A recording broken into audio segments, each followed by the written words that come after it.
أعوذ بالله من الشيطان الرجيم بسم الله الرحمن الرحيم الحمد لله الذي جعل الحمد مفتاحا لذكره وسببا للمزيد من فضله ودليلا على آلائه وعظمته ثم الصلاة والسلام على عبده وأمين وحيه وخاتم رسله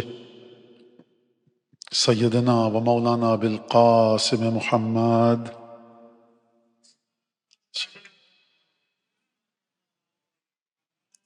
وعلى أهل بيته الطيبين الطاهرين الذين ذهب الله عنهم الرجس وطهرهم تطهيرا.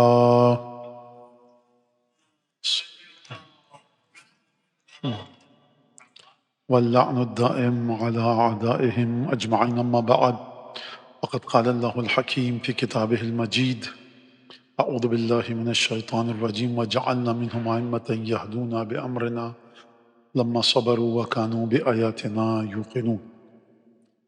امامت کے سلسلے میں ہماری گفتگو تسلسل کے ساتھ آگے بڑھ رہی، اور گزشتہ شبوں کی تمام مطالب اور مضامین یقیناً آپ حضرات کے ذہنوں میں ہیں۔ آیت کا ترجمہ دوبارہ سے آپ کے سامنے پیش کر دوں کہ پروردگار عالم ارشاد فرما رہا ہے کہ وَجَعَلْنَا مِنْهُمْ، ہم نے ان میں سے کچھ کو امام بنایا۔ تو پہلا نقطہ عرض کیا میں نے آپ کی خدمت میں کہ پروردگار عالم امام بنا رہا ہے۔ یہدون بامرنا، یہ ہمارے امر کے ذریعے ہدایت کرتے ہیں۔ اور پھر فرمایا وَكَانُوا بِآيَاتِنَا يُوقِنُونَ، یہ صرف اور صرف ہماری نشانیوں پر، ہماری آیات پر یقین رکھتے ہیں۔ ان کی ہدایت ہمارے امر کے ذریعے ہوتی ہے۔ جب یہاں خدا فرما رہا ہے ہمارے امر کے ذریعے ہوتی ہے، تو اب امام کو کس موقع پر، کس انداز سے کیا قدم اٹھانا ہے، اس کے بارے میں کوئی کچھ نہیں کہہ سکتا۔ کیوں؟ کیونکہ امر الہی منسوب ہے، ایٹریبیوٹڈ ہے خدا سے۔ امر الہی کی حقیقت کو، امر الہی کے حقائق کو، امر الہی کی ریئلٹی کو خدا سمجھ سکتا ہے، یا جس تک امر الہی نازل ہوا۔ یہدون بامرنا، ہمارے امر کے ذریعے، لہٰذا ہو سکتا ہے کہ کبھی امام معصوم کا کوئی کام آپ کے تجزیہ اور تحلیل کی زد میں آ جائے، آپ امام معصوم کے کسی کام کو انالیسس کر کر کسی نتیجے تک پہنچ سکیں، اور ہو سکتا ہے کہ امام معصوم کا کوئی کام، جتنا بھی آپ اپنی عقل کے گھوڑے دوڑائیں، جتنا بھی آپ اپنی عقل، اپنے انٹیلیکٹ اور وزڈم کو استعمال کریں، آپ کسی نتیجے تک پہنچ نہ پائیں۔ یہ ہو سکتا ہے۔ کیوں؟ اسی لفظ سے نکل کر آیا وَكَانُوا بِآيَاتِنَا يُوقِنُونَ، ہماری نشانیوں پر مکمل یقین رکھتے ہیں۔ اور اگر میں مزید زیادہ باریکی کے ساتھ ترجمہ کروں وَكَانُوا بِآيَاتِنَا، یہ صرف اور صرف ہماری ہی آیات اور نشانیوں پر یقین رکھتے ہیں۔ اور جو اس سے پہلے والا ٹکڑا ہے کہ یہدون بامرنا، یہ ہدایت کرتے ہیں لیکن ہمارے امر کے ذریعے۔ جب ہمارے امر کے ذریعے کرتے ہیں تو اب یہ ہماری مرضی ہے کہ کبھی ہم اپنے امر کی حقیقت کو تم تک پہنچا دیں، اور کبھی ہمارے امر کی حقیقت تمہاری نگاہوں سے اوجھل رہے۔ چھوٹی سی مثال دوں گا اور بات کو آگے بڑھاؤں گا۔ دو مثالیں ہیں۔ منزل ذو حسن پر حر کے لشکر نے روکا۔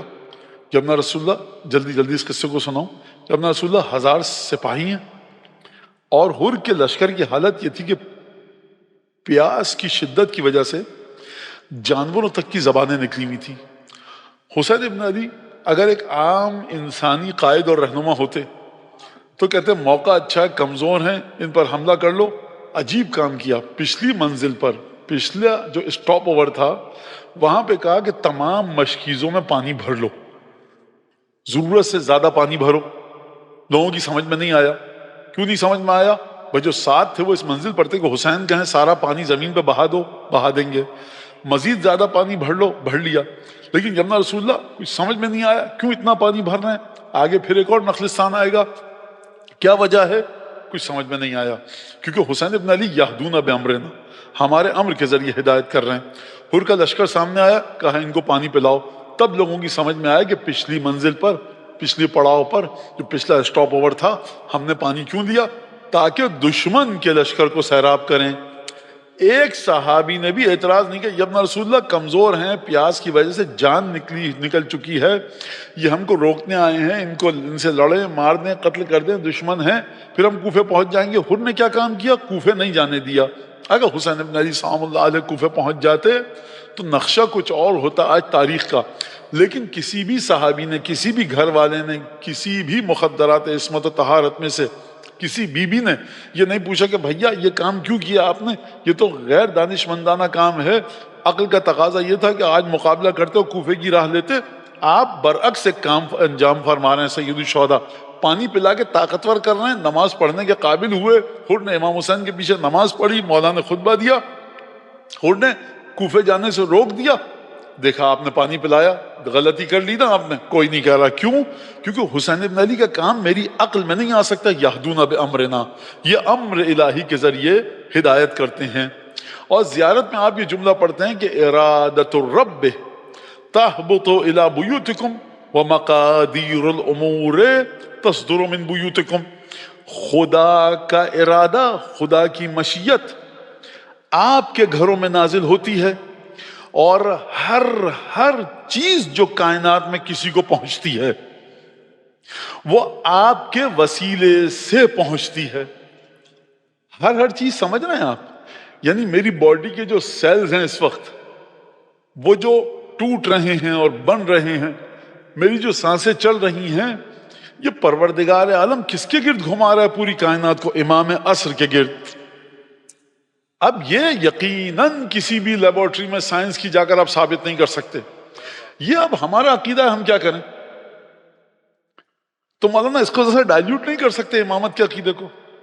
ذرا سا ریفارم کر دیں، ری شیپ کر دیں، ریفریش کر دیں کہ کنٹمپرری ویلیوز کے ساتھ مل سکے۔ یہ آپ ایک انسان کو اتنی قدر و قیمت، یہ نہیں چلے گا دنیا میں۔ مسئلہ ہے ہی یہ کہ دنیا اس عقیدے کو نہیں مان رہی اور آپ اسی عقیدے پر ڈٹے ہوئے ہیں۔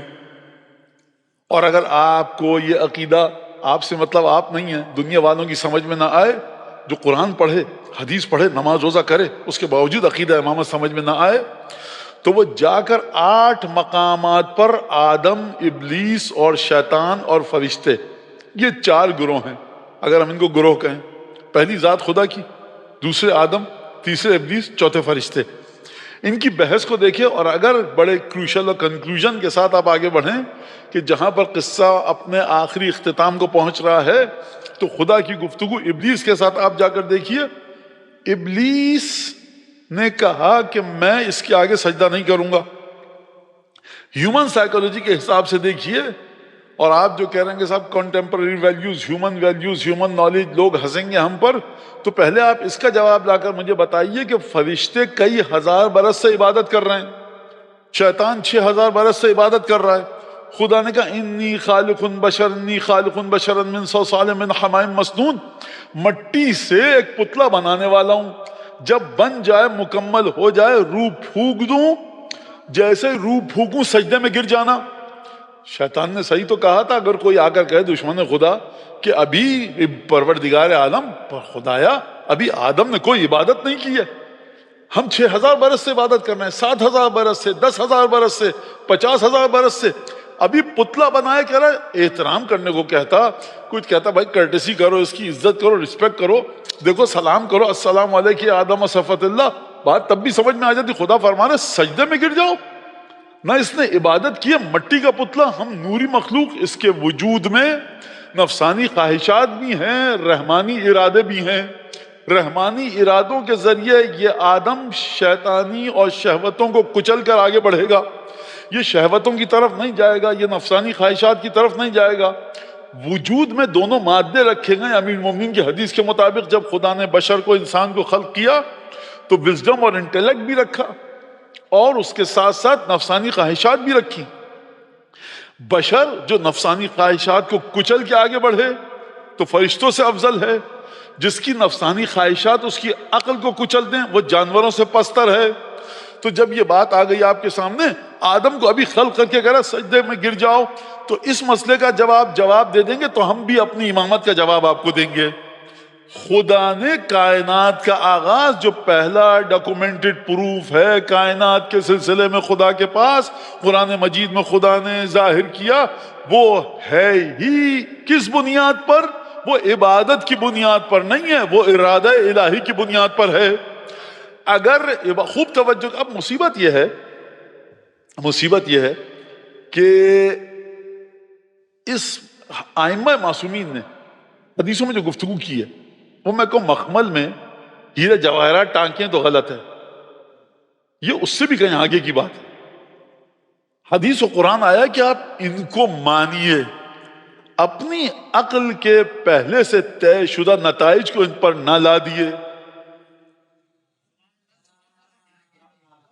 فرشتوں نے کیا کہا تھا؟ کہا تھا اتجعل فیہا من یفسد فیہا ویسفک الدماء، خون بہائے گا، فساد پھیلائے گا، وَنَحْنُ نُسَبِّحُ بِحَمْدِكَ وَنُقَدِّسُ، ہم تیری عبادت کرتے رہیں، تو کیا ضرورت ہے؟ کئی ہزار، لاکھوں، اربوں، خربوں، امیر مومنین نہج البلاغہ میں فرماتے ہیں 6000 سنہ، 6000 برس کی شیطان نے عبادت کی تھی، لا یدرا، تم کو یہ نہیں پتا 6000، جناب امیر نہج البلاغہ، تم کو یہ نہیں پتا کہ یہ 6000 برس دنیا کے ہیں یا عقبہ کے؟ یہ 365 دن والے برس نہیں ہیں۔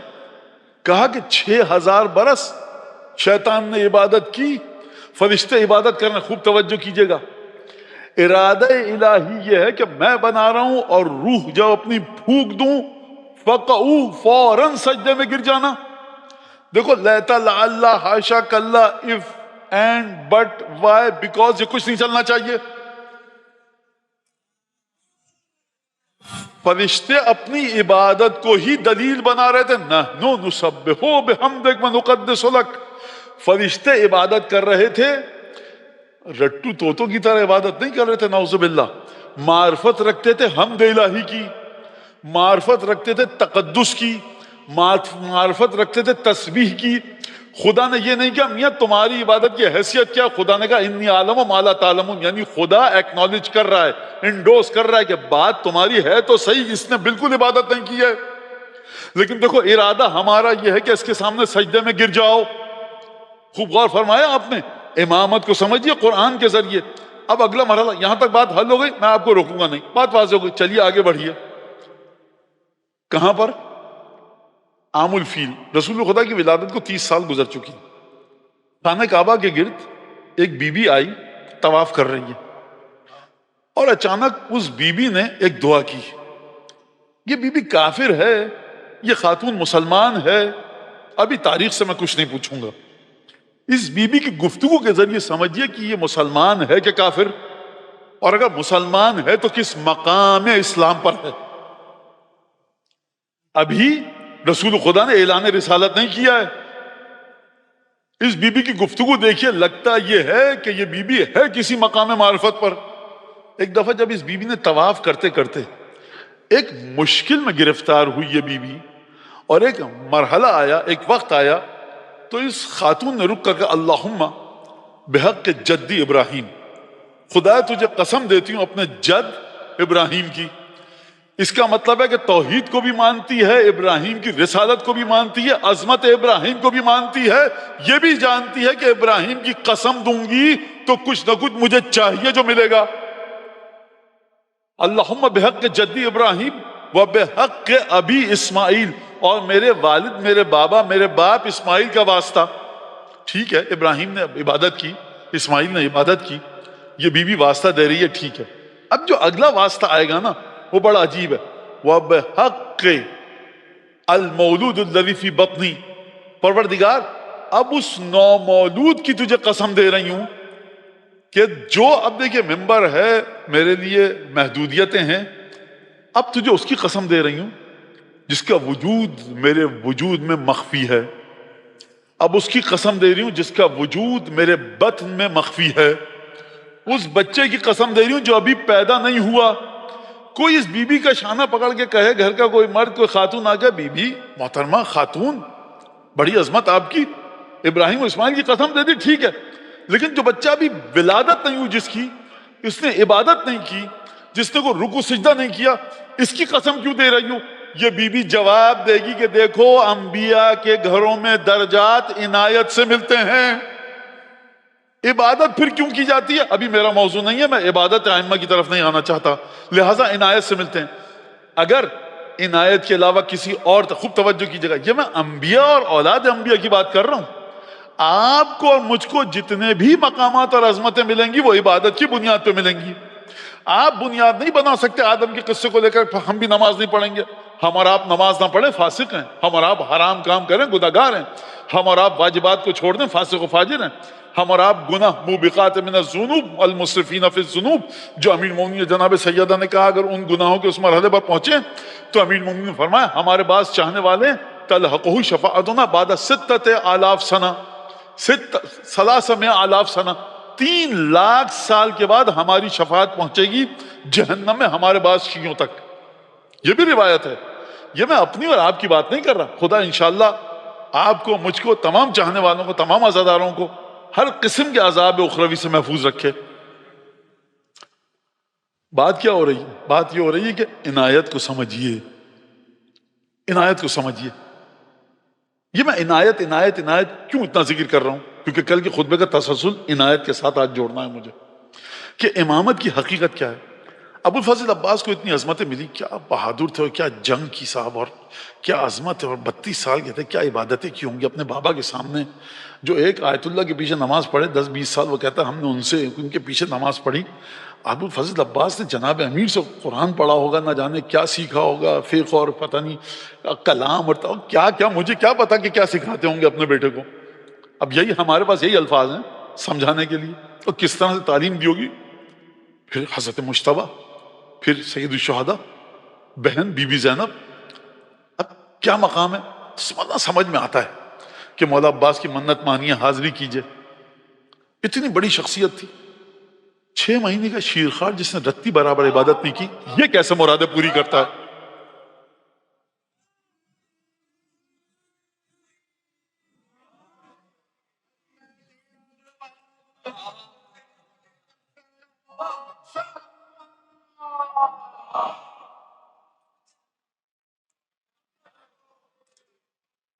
عنایت کو سمجھیے، عنایت کو۔ سید الشہداء کتنے گھنٹے پیاسے رہے؟ دنوں کو نکالیے، کئی پہر جو ہم اردو میں کہتے ہیں، پیاسے رہے۔ اس پیاس کا اجر یاد کرنے کا اتنا ہے کہ چھٹے امام فرماتے ہیں من شرب الماء وذکر حسین ولعن قاتلہ، جو پانی پیے، حسین کی پیاس کو یاد کرے، مولا حسین کے قاتل پر لعنت کرے، خدا کیا کرے گا؟ کتب اللہ لہ 1100 حسنہ ورفع اللہ لہ 1100 درجہ ومحى اللہ عنہ 1100 سیئہ وقضى اللہ لہ 1100 حاجہ۔ 1,00,000 حاجتیں پوری کرے گا، 1,00,000 خطائیں مٹائے گا، 1,00,000 ثواب عطا کرے گا، 1,00,000 درجے اپنی بارگاہ میں بلند کرے گا۔ کتنے ہوگا؟ 1,00,000، 2,00,000، 3,00,000، 4,00,000۔ 4,00,000 تحفے خدا کی طرف سے ملیں گے۔ عجیب بات یہ ہے کہ مولا فرما رہے ہیں کہ 1,00,000 گناہ خطائیں معاف کرے گا اور 1,00,000 درجے بلند کرے گا۔ پروردگار جب تو گناہ معاف کر دے گا درجہ خود بخود بلند ہو جائے گا۔ تو پروردگار کہے گا دیکھو بات یہ ہے کہ مسئلہ حسین کا ہے، ہر طرف سے ہم تمہیں تحفے دینا چاہتے ہیں۔ اور پھر فرمایا وَلَقَ اللَّهُ يَوْمَ الْقِيَامَةِ، قیامت میں یہ خدا سے ملاقات کرے گا۔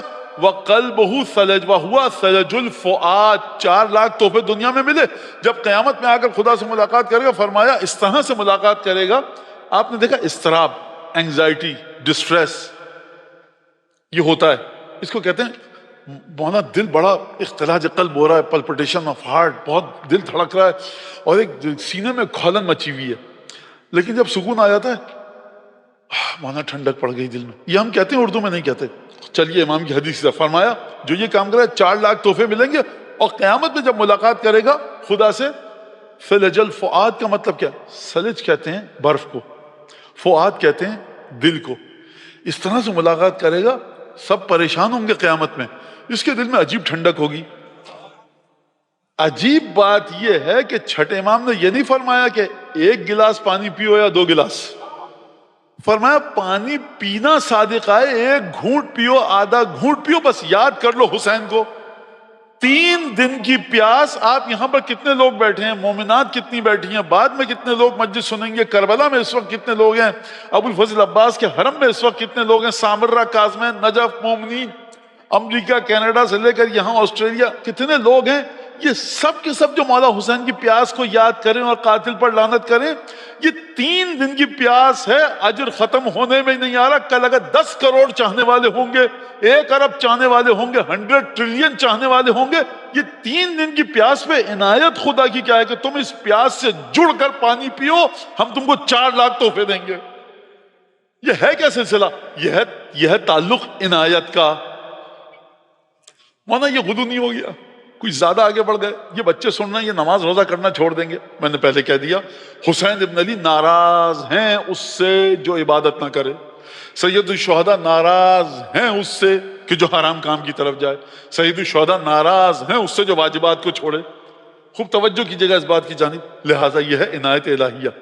اب جب جناب فاطمہ بنت اسد نے آ کر یہ کہا پروردگار تجھے اپنے جد ابراہیم کا واسطہ, تجھے اپنے بابا اپنے والد اسماعیل کا واسطہ, اور بحق طفل یا المولود الذی فی بطنہ, اب تجھے اس کا واسطہ جو میرے بطن میں ہے, جو میرے وجود میں نہاں ہے, مخفی ہے.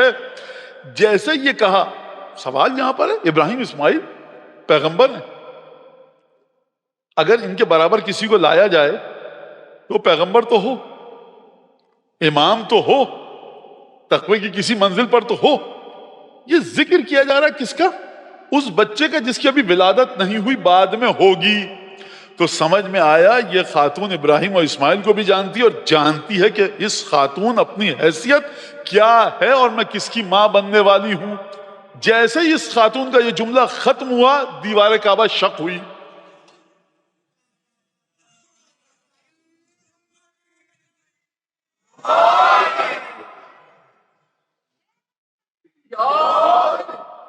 مسئلہ یہ نہیں دیوار کعبہ شق ہوئی.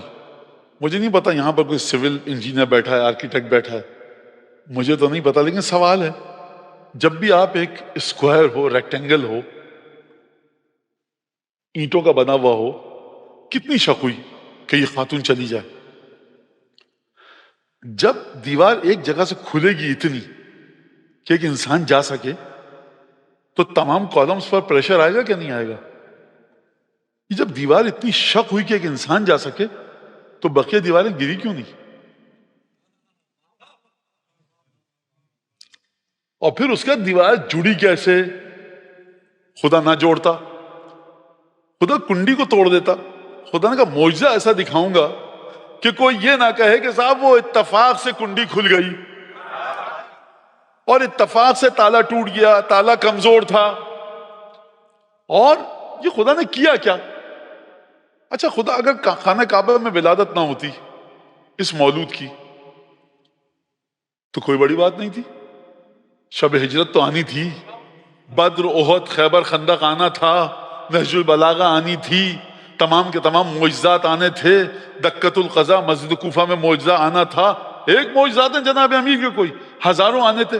خدا بتانا چاہتا تھا دیکھو سلسلہ امامت کا آغاز عنایت الہیہ سے ہے, جتنی نمازیں پڑھ دو ان کے برابر نہیں ہو سکتے.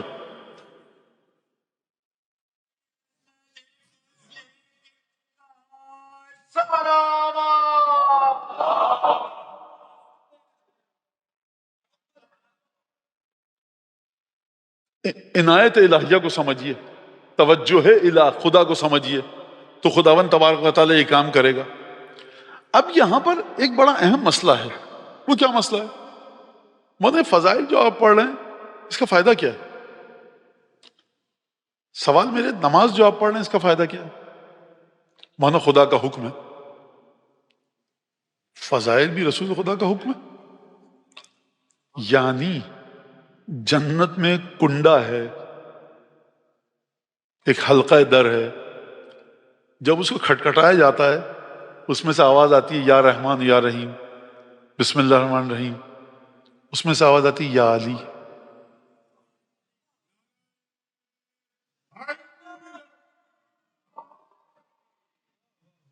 دیکھیے مولانا یہ سب آپ خوب توجہ کیجیے گا. اب میں اس ایکویشن کو ڈرائیو کرنے کی کوشش کر رہا ہوں آپ کے سامنے. ماشاءاللہ سے پڑھے لکھے بچے ہیں اور میتھمیٹکس الجبرا، ظاہر سی بات ہے 2-4 جماعتیں میں نے بھی پڑھ رکھی ہیں، اسکول کی شکل دیکھی تھی دور دراز سے کہیں، تو آپ بات کو سمجھیے. اگر آپ ایک چیز کی ویلیو رکھ لیں a is equal to 2 x is equal to 3 تو ایکویشن کے آخر تک اس کو مینٹین رکھیے. کنکلوژن کے وقت آپ کو پسند نہیں آ رہا، آپ کہنے نہیں مولانا ویلیو کو چینج کیجیے، پہلے طے کر لیجیے a is equal to what، a is equal to کس ڈیجٹ کے، 3 2 4 جو بھی، پھر جہاں جہاں پہ ایکویشن میں الجبرا کی a آئے گا آپ کو یہ ویلیو پٹ کرنی ہے. یہ بچے سمجھ رہے ہیں میری بات کو، آپ بھی سمجھ رہے ہیں بہرحال، لیکن بچوں کے ذرا زیادہ. رسول خدا پروردگار عالم رسول خدا نے ہر وہ حکم دیا، جو حکم دیا وہ عبادت ہے. یہ فضائل جناب امیر پر اتنی تاکید کیوں ہے؟ جو شخص سر آنکھوں پر جس کو فضائل پڑھنے پر اعتراض ہے، سوال ہے، بہت اچھی بات ہے، ہم تو چاہتے ہیں اعتراض کرے، سوال کرے تاکہ ہم جواب دیں. یہ جو شخص کہتا ہے کہ فضائل پڑھنے کا فائدہ کیا، اس کا تاریخ کا مطالعہ ناقص ہے. اگر یہ جا کر دیکھ لے کہ 40 سال تک کس ہستی کے خلاف سب و شتم ہوا، اگر یہ جا کر دیکھ لے کہ کس ہستی کے فضائل چھپائے گئے، اگر یہ جا کر دیکھ لے کہ ابن ابی الحدید معتزلی جو ہماری فقہ کے عالم نہیں ہیں ان کا کیا کہنا ہے، ان کا کہنا یہ ہے کہ علی ابن ابی طالب واحد ہستی ہے جس کے فضائل دشمنوں نے بھی چھپائے، دوستوں نے بھی. دشمنوں نے چھپائے حسد کی وجہ سے، دوستوں نے چھپائے خوف کی وجہ سے. تو دوست کسی کے فضائل کو پھیلاتے ہیں، دشمن گھٹاتے ہیں. یہاں پر عجیب کام ہوا علی کے ساتھ کہ دشمنوں نے بھی چھپائے جان کے خوف سے، دوستوں نے چھپائے اپنی جان کے خوف سے، دشمنوں نے چھپائے حسد کی وجہ سے. اور اس کے بعد ابن ابی الحدید کا جملہ ہے لیکن اس کے باوجود فضائل علی ملأ الخافقین، علی ابن ابی طالب کے فضائل نے مشرق و مغرب کو بھر دیا ہے. یہ خدا کا عجیب معجزہ ہے. لہٰذا اگر فضائل کو سمجھنا ہے تو پیرا ٹروپر مت بنیے، گراس روٹر بنیے. پیرا ٹروپ سے آپ کہیں پہ بھی چھلانگ لگائیں، کوئی آئے ہوائی جہاز اور پیراچوٹ سے کوئی کود جائے میلبرن کے اندر، پریشان ہے کون سی سڑک ہے، میلبرن ہے، سڈنی ہے، پرتھ ہے، میں ہوں کہاں پر، وہ بیچارہ پریشان رہے گا. لیکن اگر انٹرنس سے داخل ہو، بھیا میلبرن 20 کلومیٹر، 10 کلومیٹر، 5 کلومیٹر، اب آپ انٹر ہو رہے ہیں، اب آپ نے کہا اچھا اس شہر میں ہوں تو سیکھے سمجھ میں آ گیا، تو آپ اتنا پریشان نہیں ہوں گے. پیرا ٹروپر مت بنیے، گراس روٹر بنیے. چلیے آپ کہاں سے شروع کیجئے فضائل ائمہ معصومین کو؟ من مات ولم یعرف امام زمانہ ہی مات میتۃ جاہلیہ، جو اپنے زمانے کے امام کو پہچانے بغیر مر جائے وہ جاہلیت کی موت مرا. اگر قرآن مجید فرما رہا ہے جناب امیر کے لیے انفسنا وانفسکم، اگر قرآن مجید فرما رہا ہے انما یرید اللہ لیذھب عنکم الرجس اہل البیت، اگر قرآن سورۃ دہر میں گفتگو فرما رہا ہے، اگر قرآن کے بعد ختمی مرتبہ یہ اعلان فرمائے یا علی لولا اخاف علی امتی ان تقول فیک ما قالت النصارى في عيسى ابن مريم لقلت فيك قولا لا تمر بملائن الا اخذوا التراب من قدميك ليتبركوا به. اے علی اگر مجھے یہ ڈر نہ ہوتا، ابن ابی الحدید کے پاس میں ہوتا، میں کہتا کہ حضور آپ فرمانے شیعوں نے اور دشمنوں نے علی کے فضائل چھپائے. یہاں ختمی مرتبت احتیاط سے کام لے رہے ہیں کہ اگر علی کے فضائل بتا دوں تو کیا غضب آ جائے گا. سنیے، فرمایا کہ اگر مجھے ڈر نہ ہوتا ہے علی کہ میری امت تمہارے بارے میں وہی کہے گی جو عیسائیوں نے عیسیٰ کے بارے میں کہا، لَقُلْتُ فِيكَ قَوْلًا، ایک بات کہتا میں تمہارے بارے میں. نہیں فرمایا لَقُلْتُ فِيكَ فَضَائِل لَذَكَرْتُ لَكَ فَضَائِل، میں تمہارے ڈھیروں فضائل بتاتا. کہا فرمایا لَقُلْتُ فِيكَ قَوْلًا، ایک بات تمہارے بارے میں ایسی کہتا. اب بات کی ڈینسٹی کو سمجھیے، انٹینسٹی کو سمجھیے، اس کے تھرس کو، جولٹ کو سمجھیے، اس کے میگنیٹیوڈ کو سمجھیے، اس ایک بات کی طاقت کو سمجھیے کہ زبان رسالت خاموش ہے. فرمایا لَقُلْتُ فِيكَ قَوْلًا، اے علی تمہارے بارے میں ایک بات کہتا. کیا بات کہتا نہیں بتاؤں گا، نتیجہ بتا دوں گا. لا تمر بملائن، کہیں سے نہ گزرتے، الا اخذوا التراب من قدمیک لیتبرکوا بہ، جہاں سے علی تو گزرتا لوگ تیری قدم کی مٹی کو اٹھاتے. کیوں اٹھاتے؟ تبرک کے طور پر لے کر جاتے. خوب توجہ کیجئے گا اس بات کی جانب. ختمی مرتبت نے بڑا حکیمانہ کام کیا ہے. صاحب حکمت الہیہ کے مالک رسول خدا ہیں. یا رسول اللہ کیا بتایا؟ بتائیے تو صحیح، آپ نے کیوں نہ بتایا؟ بتائیے، ہم کو سمجھائیے، چھپایا کیوں؟ رسول خدا شاید فرمائے میری امتیوں عقل نہیں ہے، بات نہیں بتائی، نتیجہ تو بتا دیا. میں نے نتیجہ بتا دیا کہ مٹی کو قدم سے اٹھا کے لے کے جاتے. اب بتاؤں یا نہ بتاؤں، قدم ہائے علی کی منزلت یہ ہے کہ جہاں علی کو موجود دیکھنا، قدم کو مت چومنا، نالین کو مت چومنا، اوقات سے زیادہ ہے. نالین کے نیچے کی مٹی کو تبرک کے لیے لے کر جانا.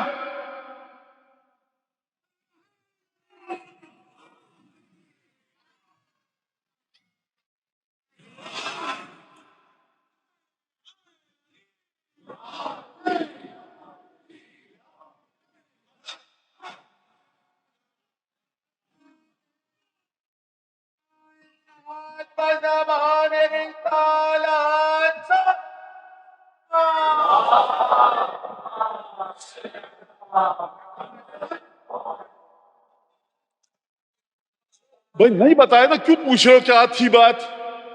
وہ کہتا تو نتیجہ یہ نکلتا. نتیجہ بتا دیا نا، کنکلوژن بتا دیا میں نے کہ دیکھو نتیجہ یہ ہوتا. لہٰذا مجھ سے نہ پوچھنا کہ کیا بات تھی. جہاں علی جائیں مٹی قدم کی، پائے مبارک علی کی مٹی کو تبرک کے لیے لے کر جاؤ. یہ ختم تبت کس کے لیے بتا رہے ہیں؟ فرشتوں کے لیے؟ خدا کے لیے؟ کس کے لیے بتا رہے ہیں؟ تم لوگوں کے لیے. لہٰذا اور پھر یہ ایک حدیث. دوسری حدیث، ان لاخی علی ابن ابی طالب فضائل لا تحصى کثرۃ. دیکھو میرے بھائی علی کے فضائل اتنے زیادہ ہیں کہ لا تحصى کثرۃ، کاؤنٹیبل نہیں ہیں، گن نہیں سکتے. دو ہی چیزیں ہیں کائنات میں جن کو آپ گن نہیں سکتے. اور اگر کہوں تین چیزیں قرآن کو ملا کر، ایک یہ ہے، عجیب جملہ ہے کہ ایک تو کلمات رب پروردگار، کہ پروردگار کے کلمات اتنے ہیں کہ قل لو کان البحر مدادا لکلمات ربی لنفد البحر قبل ان تنفد کلمات ربی ولو جئنا بمثلہ مددا. پہلی چیز قرآن کہہ رہا ہے حبیب ان سے کہو کہ اگر تم اپنے رب کے کلمات کو لکھنا چاہو تو لکھ نہیں سکتے. اگر تمام کے تمام سمندروں کو انک بنا لو تب بھی لکھ نہیں سکتے. پہلی چیز یہ. دوسری چیز کیا چیز ہے کہ جو آپ گن نہیں سکتے؟ ان قرآن ان تعدوا نعمت اللہ لا تحصوها. اگر تم خدا کی نعمتوں کو گننا بھی چاہو تو گن نہیں سکتے. تیسری چیز کیا ہے؟ تیسری چیز ہے وجود علی ابن ابی طالب. مولانا یہ آپ نے قرآن سے نہیں ثابت کیا، یہ آپ نے حدیث سے ثابت کیا کہ علی ابن ابی طالب کے فضائل کثرت کی وجہ سے گنے نہیں جا سکتے. میں ایک جملہ کہوں گا، حضور اب آپ اپنی عقل کو جوڑیے قرآن کے نور سے اور انلائٹن کیجئے، ایکوائر اور آپٹن تحصیل کیجئے، احراز کیجئے قرآن کے نور کو اپنی عقل کے ساتھ جوڑ کر. خدا فرما رہا ہے ہمارے کلمات کو لکھ نہیں سکتے، خدا فرما رہا ہے ہماری نعمتوں کو گن نہیں سکتے. تو مجھے یہ بتائیے کہ کون سی نعمت تھی کہ خدا نے جب وہ نعمت نازل کی غدیر خم کے مقام پر تو فرمایا آج نعمت مکمل ہوئی ہے.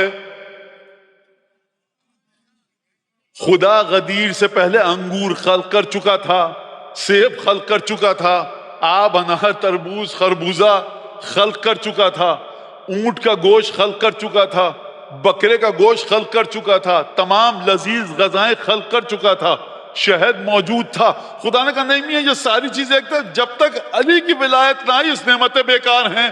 کہا الیوم اکملت لکم دینکم واتممت علیکم نعمتی، آج نعمتوں کو مکمل کیا. یعنی اگر نہ ہو ولایت علی یہ نعمتیں بیکار ہیں. مولانا اس کا مطلب کیا ہے؟ اس کا مطلب یہ ہے، امین المومنین کے قول کے ذریعے سمجھیے، فرمایا لا فقر بعد الجنہ ولا غنى بعد النار. کہا دیکھو دنیا میں غریب تھے، آخرت میں جنت مل گئی، اب غربت کا غم مت کرو. جتنے غریب تھے جنت مل گئی، 75 80 90 100 سال، اب ہم فیہا خالدون، جنت ملے گی. کوئی پاورٹی کوئی غربت نہیں ہے اگر جنت مل گئی. اور دولت مند تھے جہنم میں پہنچ گئے، کیا فائدہ اسی دولت کا؟ تو اب سمجھ میں آیا آپ کے جنت و جہنم. اب میں آپ سے پوچھوں یہ جہنم سے بچیں گے کیسے، جنت تک جائیں گے کیسے؟ فرمایا مجھے تم دیکھو گے عند المقاسمہ وعلی الصراط وعند المقاسمہ. اپنے شیعوں سے فرمایا کہ دیکھو مجھے تم پل صراط پر دیکھو گے، رسول خدا کے آگے آگے لوائے حمد لے کے جا رہا ہوں گا. اور پھر فرمایا اور مجھے دیکھو گے عند المقاسمہ. حارث نے پوچھا مولا کا شاگرد ہے، ساتھی ہے، جمل صفین میں مولا کے ساتھ تھا. کہا مقاسمہ کیا ہے یا علی؟ فرمایا جنت و جہنم کی تقسیم کے وقت خوب توجہ کے ساتھ سنیے گا، ورنہ غلو ہو گیا۔ جلال الدین سیوطی نے الدر المنصور میں اس روایت کو لکھا ہے، علامہ ہلدی کی بات نہیں کر رہا، شیخ مفید کی بات نہیں کر رہا، محسن الحکیم آغا بروجردی کی بات نہیں کر رہا، یہ میں بات کر رہا ہوں در منصور میں جناب جلال الدین سیوطی نے لکھا ہے، جو فرقہ شافعیہ کے بہت بڑے امام ہیں، مفسر ہیں، ادیب ہیں، محدث ہیں، فقیہ ہیں۔ انہوں نے لکھا کہ میں جب میرا چاہنے والا آئے گا اور جنت کے شعلوں کی لپٹ پکڑنے کے لیے آگے بڑھے گی تو میں جہنم کو مخاطب کروں گا، داعی ہے فَإِنَّهُ مِنْ شِيعَتِي، اے جہنم کی آگ اس کو چھوڑ دے، یہ میرا شیعہ ہے۔ اور جب میرا دشمن آئے گا تو میں جہنم کی آگ سے کہوں گا خُذِي ہے فَإِنَّهُ عَدُوِّي، اس کو دبوچ لے، یہ میرا دشمن ہے۔ صاحب مجھے سمجھ میں نہیں آ رہا کہ اگر خالق جہنم خدا ہے تو یہ جہنم علی کے حکم پر کیوں عمل کر رہی ہے؟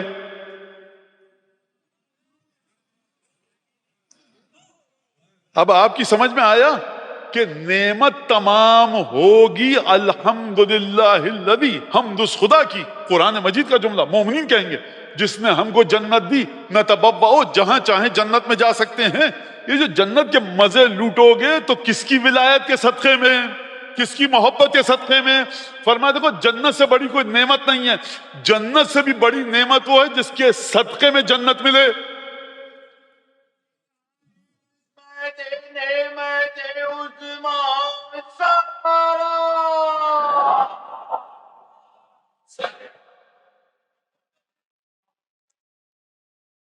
اب یہ جو گفتگو ہماری ہو رہی ہے، فرمایا کہ جنت ملے گی کس کی محبت کے صدقے میں؟ مولانا پھر یہ بچے کہیں گے بس ہمارے دل میں محبت علی بن ابی طالب ہے، کیا نماز کیا روزہ، بس جیسی زندگی گزارنی گزار لو، جنت تو ہمارا حق ہے۔ میں نے روایت پڑھ دی آپ کے سامنے، 3 لاکھ سال جلنے کے بعد بعض چاہنے والے جناب امیر کو ان تک شفاعت پہنچے گی۔ جناب سیدہ کی روایت موجود ہے کہ ہم اپنے بعض چاہنے والوں کو اپنی محبت کی بنیاد پر جہنم سے نجات دلا کر جنت میں لے کر آئیں گے۔ کون سے گناہ؟ 2 لفظ استعمال کیے جناب سیدہ نے، شہزادی نے اور جناب امیر نے۔ جناب امیر نے فرمایا المسرفین فی الذنوب، جو گناہ کے سلسلے میں مرحلہ اسراف پر پہنچ چکے ہیں، یعنی بے تحاشا گناہ کیے انہوں نے۔ اور دوسرا شہزادی نے کیا لفظ استعمال فرمایا؟ الموبقات من الذنوب، وہ گناہ کہ جن کے اوپر خدا نے جہنم کا وعدہ کیا ہے اور کثرت سے انہوں نے وہ گناہ کیے ہیں۔ یہ 2 گناہگار اگر ہوں گے تو یہ جہنم میں ضرور جائیں گے، جو اس روایت سے نکل کر آتا ہے۔ اب جائیں گے کہ نہیں یہ قیامت میں خدا جانتا ہے، لیکن جو شہزادی کے الفاظ سے نکل کر آتا ہے، جناب امیر کے الفاظ سے، یہ مسئلہ۔ اور پھر اس کے بعد فرمایا وعند الحوض، اور اے حارث تم مجھے حوض کوثر پر دیکھو گے۔ کیسے دیکھو گے حوض کوثر پر؟ وَأَنَا أَذُودُ النَّاسِ وَفِي يَدِي عَصَا الْأَوْسَجِ، میرے ہاتھ میں عصائے اوسج ہوگا۔ اور فرمایا کہ جب میں وَأَنَا أَذُودُ النَّاسِ، ہٹا رہا ہوں گا اس عصا سے، کن کو؟ جو میرے ہاتھ سے جام کوثر لینے کے لائق نہیں ہے، ان کو ہکاؤں گا۔ ازودو کا مطلب ہے ہکانا، دور کرنا، اور پھر پلاؤں گا اپنے دوستوں کو۔ امام حسن مجتبی سلام اللہ علیہ ایک دفعہ تشریف فرما تھے، ایک ملعون نے جناب امیر کی شان میں گستاخی کی۔ اب بڑا مسئلہ ہے امام ائمہ کے ساتھ، تم جس سطح کے ہو فرزند زہرا اس سطح پہ نہیں آ سکتا۔ تو اب امام کیا جواب دیں؟ فرمایا کہ دیکھو یہ جو تو میرے بابا کی شان میں گستاخی کر رہا ہے، فکیفا، تیرا حال اس وقت کیا ہوگا کہ تو میرے بابا کو دیکھے گا، ترا ابھی حاسرن ذراعی ہے، میرے بابا کی دونوں آستینیں چڑھی ہوئی ہوں گی، اور حوض کوثر پر میرے بابا جام کوثر سے سب کو سیراب کریں گے۔ ولا اراکا ان تحضر، اور میں نہیں سمجھتا کہ تو وہاں تک بھی پہنچ سکے۔ خوب توجہ کیجئے گا، امام کا جملہ ہے، میں نہیں سمجھتا کہ تو وہاں تک بھی پہنچ سکے۔ اس کا مطلب ہے 2 طرح کے لوگ ہو گئے، کچھ حوض کوثر پہ نہیں پہنچ پائیں گے، کچھ پہنچ پائیں گے، اور جو پہنچ پائیں گے ان میں سے بعض کو جناب امیر ہکا کر دور کر دیں گے، اور بعض کو اپنے ہاتھوں سے جام کوثر پلائیں گے۔ اب حدیث سنیے، سوال آ گیا آپ کے ذہن میں، مولانا اگر یہ حوض کوثر پہ جام کوثر پینے کے لائق نہیں ہے تو پھر یہ پہنچے گا کیسے؟ اور ہکائیں گے کیوں؟ امیر مومنین دور کیوں کریں گے اس کو؟ خدا کہے کہ بھائی نہیں جاؤ، وہیں سے بھیج دے وہاں پر، تو یہ پہنچا کیسے؟ جواب اس سوال کا ہے بحر الانوار کے اس چیپٹر میں جہاں پر سید الشہداء کے بعد کی تاریخ لکھی ہے علامہ مجلسی نے. کہاں پر بتایا میں نے آپ کو؟ بحر الانوار میں سید الشہداء کا جو چیپٹر ہے وہاں پر لکھا، گفتگو لکھی امام کی، کہ جب امام نے فرمایا کہ کچھ لوگ جائیں گے میرے بابا ان کو ہکائیں گے اپنے عصا سے، اور اپنے چاہنے والوں کو، محبین کو، جن کے دل میں مودت ہوگی، حوض کوثر کا جام پلائیں گے، اور کچھ کو ہکائیں گے. راوی پریشان ہوگا کہ یا ابن رسول اللہ، اے مولا سید الشہداء اگر دور کریں گے تو یہ پہنچے گا کیوں؟ خدا وہیں سے کہہ دیں یا وہیں سے وہیں لے جاؤ، آنے نہ دو. ٹھیک ہے. اب امام نے جو جملہ ارشاد فرمایا توجہ سے سنیے گا. فرمایا لشدت ورعہ و دینہ، حوض کوثر پر جو یہ پہنچے گا اس وجہ سے پہنچے گا کہ واجبات کو انجام دیتا تھا، حرام سے بچتا تھا، ولم یشتمنا ولم یبغضنا، یہ ہم کو اس نے کبھی گالی نہیں دی. ممبر کا لفظ نہیں ہے لیکن بچے نہیں سمجھ پائیں گے. ابیوزو لینگویج کبھی اس نے ہمارے لیے استعمال نہیں کی. ولم یبغضنا، اس نے ہم سے کبھی بغض نہیں رکھا. خوب توجہ کیجیے گا.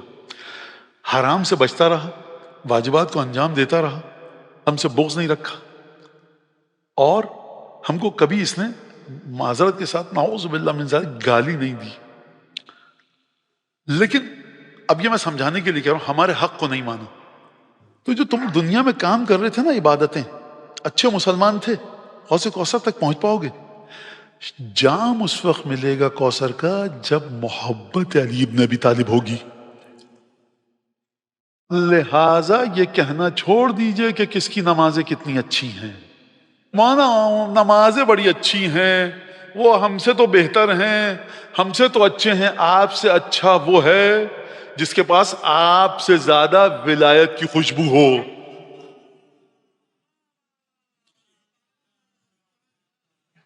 یہ روایت کے الفاظ ہیں کہ وہ وہاں پہنچے گا. توجہ کیجیے اس بات کے اوپر. لہذا چلیں دوبارہ اسی طرف کہ فضائل، جب یہ فضائل ہیں تو ہمیں حکم کیا ہے؟ اپنے امام کی معرفت، 12 کی معرفت، امین مومنین سے لے کر حضرت حجت کی معرفت سلام اللہ علیہم اجمعین، سب کی معرفت آپ حاصل کیجئے. اور پھر ختمی مرتبت کی حدیث ہے کہ اسبتکم علی الصراط یوم القیامہ، پل صراط پر تم میں سے اس کے قدم جم کر آگے بڑھیں گے کہ اشدکم حبا لنا اہل البیت، جس کے دل میں محبت اہل بیت جتنی شدت سے ہوگی پل صراط پر قدم اتنے ہی جم کر چلیں گے. تو فضائل اس لیے نہیں بتائے جاتے حضور کہ یہاں پر ہم کو فل ان دا بلینکس کرنی ہے، واہ واہ کروانی ہے، نعرہ حیدری کروانا ہے. یہ آپ کے قدموں کی فکر تھی چھٹے اور پانچویں امام کو جتنا ہو سکے ہمارے جد کے فضائل بتانا. جتنے زیادہ فضائل بتاؤ گے اتنی محبت ٹھاٹے مارے گی، جتنی محبت ٹھاٹے مارے گی قدم جم کر چلیں گے. صاحب مرتے وقت جو آپ کو اور ہم کو قبر میں ڈالا جائے گا اگر تلقین نصیب ہو جائے، حل انت علی العہد الذی فارقتنا، یہاں پر گفتگو کچھ اور ہو رہی ہے. کیا تو اسی وعدے پر ابھی تک باقی ہے کہ دنیا میں جو کام انجام دیتا تھا، فرش اعضاء پر ساتھ بیٹھتے تھے، زیارت پر ساتھ تھے، ماتم ساتھ کیا، گریا ساتھ کیا، سبیل پہ ہم نے ساتھ چائے اور شربت پلایا، ابھی تک تو اسی وعدے پر قائم ہے کہ نہیں ہے؟ اسی ایگریمنٹ پر ہے کہ نہیں ہے؟ کون سا ایگریمنٹ؟ ایگریمنٹ یہ ہے کہ اللہ ہمارا رب ہے، مصطفیٰ ہمارے رسول ہے، قرآن ہماری کتاب ہے، خانہ کعبہ ہمارا قبلہ ہے.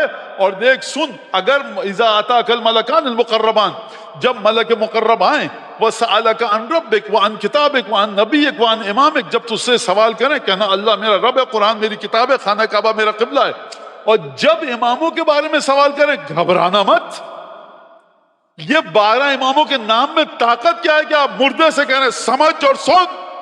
وہ مردہ اور ہے، یہ مردہ اور ہے، یہ سنتا بھی ہے، یہ سمجھتا بھی ہے.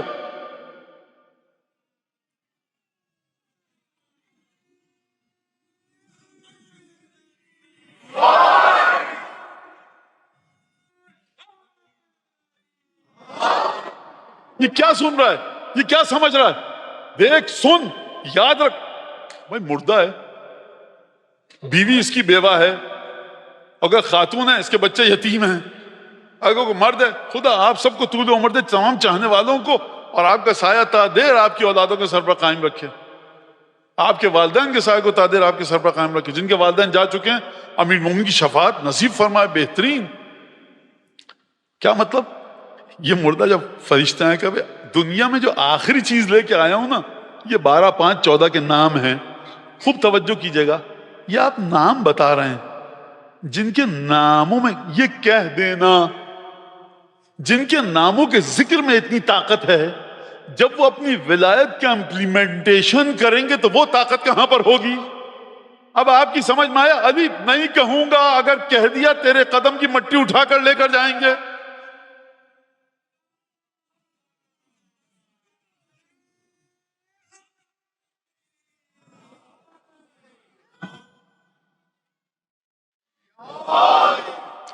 لہذا فضائل اہل بیت تمام زیارتیں آپ جا کر دیکھیے، نقص، ڈیفیشنسی، لیکنگ جو ہے آپ بالکل کہیے مولانا حرام کاموں سے آپ بے رغبتی ایجاد کیجئے، واجبات کی طرف لائیے بچوں کو، مولانا برائیوں کا ذکر کیجئے کہ بری چیزیں ہیں، یہ بالکل ٹھیک بات ہے، ہونی چاہیے، لیکن فضائل پہ انگلی اٹھا کے یہ نہ کہیے خدا کے لیے ہاتھ جوڑ کر کہ مولانا یہ کوئی کام کی چیز نہیں ہے۔ کام کی چیز اگر نہ ہوتی 13 زیارتیں 13 زیارتیں مفاتی میں درج ہیں، سب کی سب فضیلتوں پر ہیں، خوب توجہ کیجیے گا اس بات کے اوپر، اور یہاں تک اگر بات آ گئی تو اب یہ سلسلہ ہے کیا؟ لہذا فضائل کا میرے خیال سے اب اس سے آگے کوئی گفتگو باقی نہیں ہے، لیکن اگر آپ کربلا کے واقعے کو دیکھیے، جناب زینب کو سب سے زیادہ آگاہی ہے، اویئرنس ہے کربلا کا واقعہ ہے کیا، سید سجاد کو سب سے زیادہ اویئرنس ہے کہ کربلا کا واقعہ ہے کیا۔ مجھے یہ بتائیے کہ دربار عبید اللہ ابن زیاد میں بی بی نے خطبہ دیا، کیا مضمون تھا؟ مجھے یہ بتائیے بی بی نے، جناب زینب نے جو پہلے مصائب پڑھے گئے ہیں زمین پر شہادت کے بعد، وہ جناب زینب نے پڑھے ہوں سید الشہداء کے، اس میں کیا تھا؟ مجھے بتائیے کہ جب سید سجاد قتل گاہ سے مقتل سے گزرے 11 محرم ظہر عصر کی نماز کے بعد، سید سجاد نے جب لاشوں کو دیکھا، 18 بنی ہاشم کے لاشیں، 8ویں امام فرماتے ہیں کہ بنی ہاشم کے جو لاشیں تھے، ما لہم علی وجہ الارض من شبی، یہ جو بنی ہاشم کے 18 لاشیں تھے نا، زمین پر اس وقت ان جیسا کوئی نہیں تھا۔ یہ کون کہہ رہا؟ یہ مولانا نہیں کہہ رہا، کوئی حجت الاسلام سقط الاسلام آیت اللہ، یہ کون کہہ رہا ہے؟ یہ خدا کی زبان کہہ رہی ہے، یہ خدا کا چہرہ کہہ رہا ہے، یہ خدا کی آنکھیں، حضرت رضا عین اللہ ہیں، وجہ اللہ ہیں، نور اللہ ہیں، لسان اللہ ہیں، حجت خدا ہیں، امام رضا فرمانے کہ ان جیسا زمین پر کوئی نہیں تھا۔ ان کو دیکھا سید سجاد کے چہرے پر کرب کی کیفیت، کتنا کرب تھا، فوٹو نہیں ہے آپ کے پاس، پکچر نہیں ہے، کتنا کرب تھا، لیکن عقیلہ بنی ہاشم جناب زینب کے جملوں کے ذریعے سمجھیے کتنا کرب تھا۔ ایک دفعہ پھوپھی نے اپنے بھتیجے کو دیکھا جو امامت کے منصب پر فائز ہو چکا ہے، کہا عجیب خطبہ ہے، یعنی جناب زینب کی حکمت قربان جائیں، آپ کیا امیر مومنین تک پہنچیں گے، صاحب کیا صاحب تطہیر تک پہنچیں گے، وارث تطہیر سمجھ میں نہیں آ رہا۔ جناب زینب وارث تطہیر ہیں، داخل نہیں ہے چادر تطہیر میں، وارث تطہیر ہیں، نہیں سمجھ میں آ رہی بی بی، تو مالک تطہیر کو کیا خاک سمجھے گا کوئی؟ فرمایا یا بقیت جدی و ابی و اخوتی مالی اراک تجود بنفسک۔ خوب توجہ کیجئے گا، 18 محرم اس بی بی کے گھر کے بھی زمین پر لاشیں پڑیں، بھائی، بھتیجے، بیٹے، بھانجے، ان سب کو قربان کر چکی ہے۔ اب یہ ذرا سا آئیے دنیا کے جس حصے میں بیٹھیں اس کے ساتھ الائنمنٹ کرتے ہوئے میں اپنی گفتگو آگے بڑھاؤں۔ سائیکولوجیکلی یہ خاتون ڈسٹرب ہونی چاہیے، اس کی مینٹل ہیلتھ العیاذ باللہ کوئی عام خاتون ہو ڈسٹرب ہو جانی چاہیے، آڑے ترچھے الٹے سیدھے بیان کرے۔ دیکھا ہے نا آپ نے، ڈاکٹر کہتا ہے بھائی اب یہ خاتون ان کے گھر کے 2-3 لوگ مرے ہیں، کووڈ-19 میں دیکھا آپ نے، اور کراچی کے اندر جو سارے وہ مسائل تھے جو محبان جناب امیر کے سلسلے میں، ایک گھر سے کبھی 2 بھائی کسی کے چلے گئے۔ بہن کا دماغ اپنی جگہ پر نہیں ہوتا، جس کا شوہر اور باپ یا بھائی کو مار دیا گیا ہو اس کا دماغ اپنی جگہ پر نہیں ہوتا۔ 18 لاشیں دیکھیں اس بی بی نے، اور اس کے بعد حکمت اس مقام پر ہے کہ واقعاً کالے باب خیبر کی بیٹی ہے. بخدا کس طرح سے عقل و حکمت کے مرحلے پر ہے، بالکل مادر گرامی کی تصویر ہے. مجھے کہنے دیجئے. فرمایا مالیا بیٹا سجاد یہ کیا دیکھ رہے ہو چہرے پر تکلیف کے آثار؟ مالیا اراک تجود بنفسک، یہ تم کیوں تڑپ رہے ہو اتنا؟ کیا ہلاک کر دو گے اپنے آپ کو؟ بیٹا سید سجاد کہا، میرے بھتیجے سید سجاد کا. فرمایا یا بقیت جدی و ابی و اخوتی، اے میرے نانا رسول خدا کی یادگار، میرے بابا علی مرتضیٰ کی یادگار، اے میرے حسن اور حسین کی یادگار. یعنی یہ بی بی اس تکلیف میں قتلگاہ میں موجود ہے، لیکن دنیا کو پیغام امامت بتا رہی ہے کہ مجھے عام پھوپھی مت سمجھنا، سید سجاد کو بھتیجا مت سمجھنا، میں وہ خاتون ہوں جو تسلسل رسالت اور امامت کو جانتی ہوں. یعنی اس کرب کے عالم میں سیدہ زینب نے فضائل پڑھے سید سجاد کے. یہ نہیں کہا یبنا اخی، اے میرے بھائی کے بیٹے، کہہ سکتی تھی، غلط نہ ہوتا، درست ہوتا. فرمایا یا بقیت جدی و ابی و اخوتی، یعنی کیا مطلب؟ میرے نانا کی یادگار تسلسل رسالت تم ہو، میرے بابا علی مرتضیٰ کی یادگار تسلسل امامت تم ہو، حسن اور حسین کی یادگار جنت کے جوانوں کے سرداری کے وارث تم ہو. یہ فضائل نہیں ہے تو اور کیا ہے؟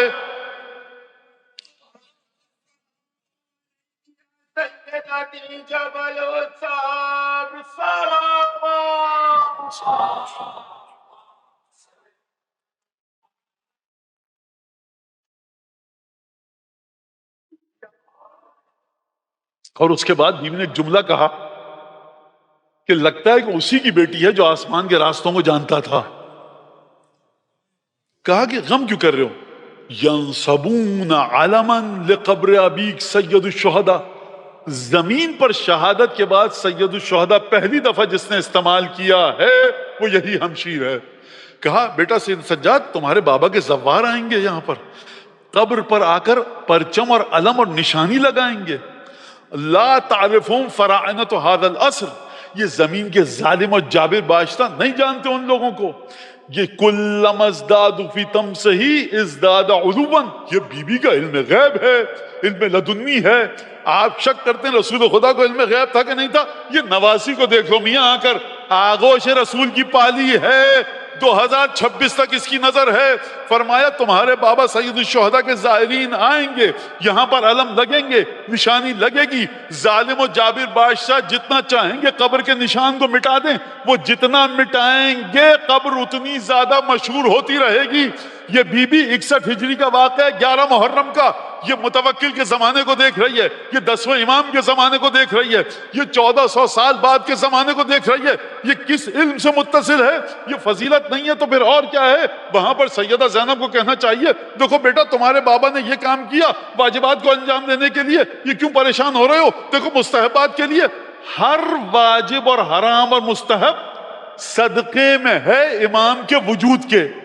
اگر امام کی معرفت نہیں ہے وہ دعا آپ کے سامنے، اللہم عرفنی نفسک، پروردگار مجھے اپنی ذات کی معرفت عطا فرما. فإنک ان لم تعرفنی نفسک، اگر تو نے مجھے اپنی ذات کی معرفت عطا نہ کی، لم اعرف رسولک، پروردگار میں تیرے رسول کو نہیں پہچان سکوں گا.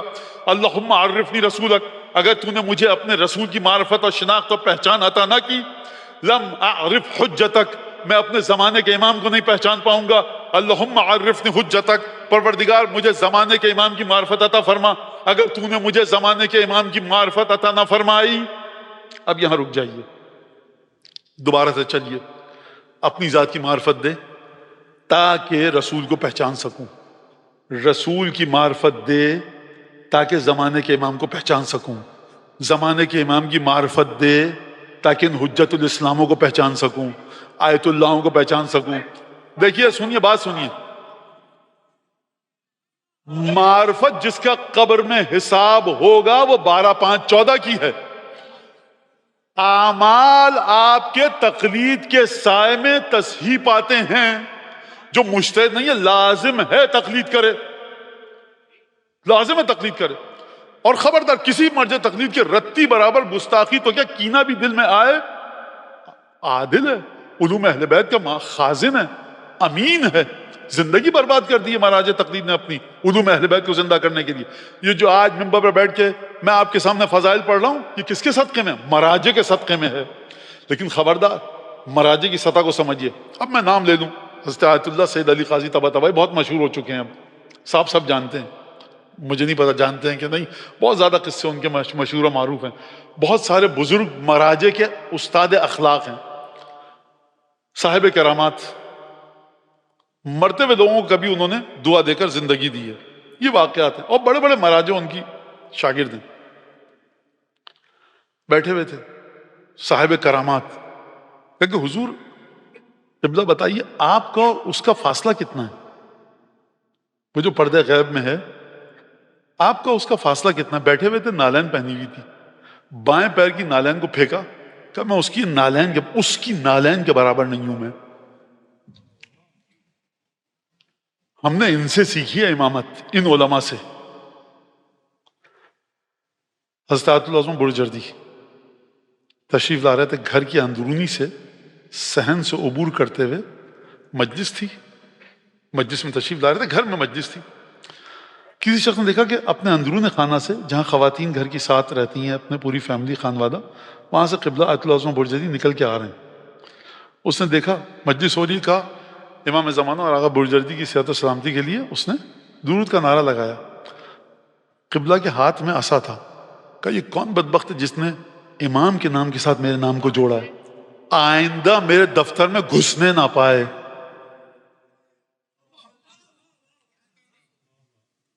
مرج تقلید کی توہین قطعاً نہیں ہونی چاہیے، دل میں کینہ بھی نہ آئے، فتویٰ آپ کو پسند نہیں آ رہا، آپ برائی نہیں کر سکتے کسی مرج تقلید کی، اس نے اپنی زندگی برباد کر دی، لیکن جیسے ہی آپ نے کہا نہیں، اب یہاں پر معرفت کس کی ہے؟ معرفت جب ہے تو یہاں پر پروردگار اللہم عرفنی حجتک، پروردگار مجھے میرے زمانے کے امام کی معرفت دے۔ اگر زمانے کے امام کی معرفت تو نے نہ دی، خدا کی معرفت چاہیے کس لیے؟ رسول کی معرفت کے لیے۔ رسول کی معرفت چاہیے کس لیے؟ امام عصر کی معرفت کے لیے۔ امام عصر کی معرفت چاہیے کس کے لیے؟ اب یہاں پر کوئی عالم نہیں ہے، یہاں شیخ طوسی نہیں ہے، یہاں پہ علامہ ہلی نہیں ہے، کس لیے چاہیے؟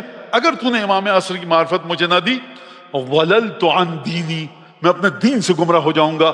مولانا اس جملے کا مطلب کیا؟ چلیے چھٹے امام کی بارگاہ میں، راوی آتا ہے کہتا ہے یا ابن رسول اللہ بتائیے مت توحید، توحید ہے کیا؟ امام فرمایا التوحید ہوا معرفت امام زمانے کے، اپنے زمانے کے امام کو کیسا پہچانتے ہو، یہ توحید ہے۔ یعنی کیا مطلب؟ کل کا خطبہ آپ کے سامنے میں نے پڑھا امام رضا علیہ السلام کا، وہاں پر امام نے کیا فرمایا تھا؟ وہاں پر یہ فرمایا تھا کہ عجیب جملہ ہے کہ ولایت کے سلسلے میں کہ امامت کے ذریعے ہی و بے ہی یا بے وجود ہی اقامت الصلاۃ و اداء الحج و ایتاء الزکوٰۃ، تمام کا تمام دین صرف عمل کا نام نہیں ہے۔ اگر دین عمل کا نام ہوتا تو آپ خانہ کعبہ کی طرف پیٹ کر کے نماز پڑھیے، پورا پروسیس اور پروسیجر خدا کے حکم کے مطابق ہو، یہ ہے کہ نہیں ہے؟ لہٰذا آپ کو عبادت اس طرح سے کرنی ہے جو شرائط اور کنڈیشنز خدا نے دی ہیں۔ اس میں سے ایک کنڈیشن کیا ہے؟ فرمایا ڈھیروں حدیثیں، ایک نہیں، دو نہیں، 10 نہیں، ہماری معرفت۔ چھٹے امام نے 5ویں امام کی شہادت کے بعد جمع شیعت ابی ہے، اپنے بابا کے شیعوں کو جمع کیا، چھٹے امام نے اپنے بابا کے شیعوں کو، وقام خطیباً، اور خطبہ دینے کے لیے آپ اپنے مقام پر ایستادہ ہوئے، کھڑے ہوئے اور خطبہ دیا۔ اس خطبے کا ایک جملہ ہے کہ دیکھو لا يقبل اللہ اعمال العباد الا بمعرفت الائمۃ من اہل بیت النبی، خدا اپنے بندوں کے اعمال کو قبول نہیں کرے گا جب تک کہ وہ شناخت نہ رکھیں نبی کی اولاد سے تعلق رکھنے والے اماموں کی۔ یہ امام کیا فرما رہے ہیں؟ یہ کس کی جانب اشارہ ہے؟ اب چلیے اس کے بعد پروردگار عالم جو قرآن مجید میں فرما رہا ہے اللہ نور السماوات والارض، خدا زمین و آسمان کا نور ہے، مثل نور ہی بات تو میری پوری سمجھ میں آ گئی نا؟ قطعاً کوئی شخص نہیں کہہ سکتا، ائمہ کا قول ہے، اگر ہمارے علماء نہ ہوتے، فقہا نہ ہوتے تو ہمارے دشمن تم لوگوں کو ہلاک کر دیتے، نگل لیتے۔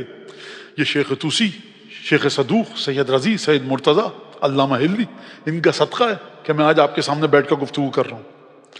لیکن جیسے ہی آپ نے امامت کا شائبہ اور آپ امامت کے برابر لائے، یہ نہ مراجع کو پسند ہے بات، نہ خدا کو، نہ معصومین کو۔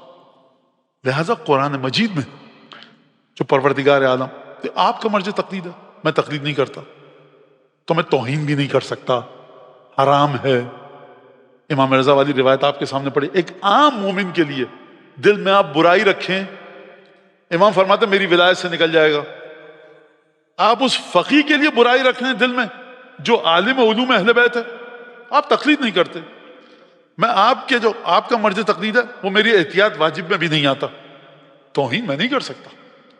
لیکن جیسے ہی امام کے پاس کسی بھی عالم کو لایا جائے گا، اب یہ امامت کی یا کہیے عدم معرفت ہے یا نادانستگی میں امامت کی توہین ہے۔ اس کو روکیے، یہاں تک بات ختم ہو گئی، چلیے آگے بڑھیے۔ اللہ نور السماوات والارض، خدا زمین اور آسمان کا نور ہے۔ مثل نورہ کمشکات فیہا مصباح، خدا کے نور کی مثال اس تاقچے کی سی ہے، اس بریکٹ کی سی ہے جو زمین دیوار کے اندر آپ کھود کر اور ایک اس کو ہالو کہیے شالو کہیے کر کے آپ رکھ دیتے ہیں چراغ، اس سی چراغ رکھا ہوا دیوار کے اندر۔ المصباح فی زجاجہ، چراغ ایک شیشے کے باکس میں شیڈ میں بند ہے۔ الزجاجہ تو کاننا کوکب دری، شیشہ کیسا ہے؟ جو فلیم کو، وک کو اس کی محفوظ رکھے ہوئے، اس بتی کو، اس فتیلے کو۔ یہ شیشہ کیسا ہے؟ المصباح ہو، یہ جو چراغ ہے فی زجاجہ، الزجاجہ تو کاننا کوکب دری، یہ جو شیشہ ہے نا، یہ ایسا ہے کہ چمکتا ہوا ستارہ۔ ابھی خدا فلیم کی، اس وک کی بات نہیں کر رہا، اس جلتے ہوئے چراغ کی لو کی بات نہیں کر رہا، خدا بات کر رہا اس شیشے کی جو چراغ کی لو کو، اس وک کو محفوظ رکھے ہوئے اور فلیم کو۔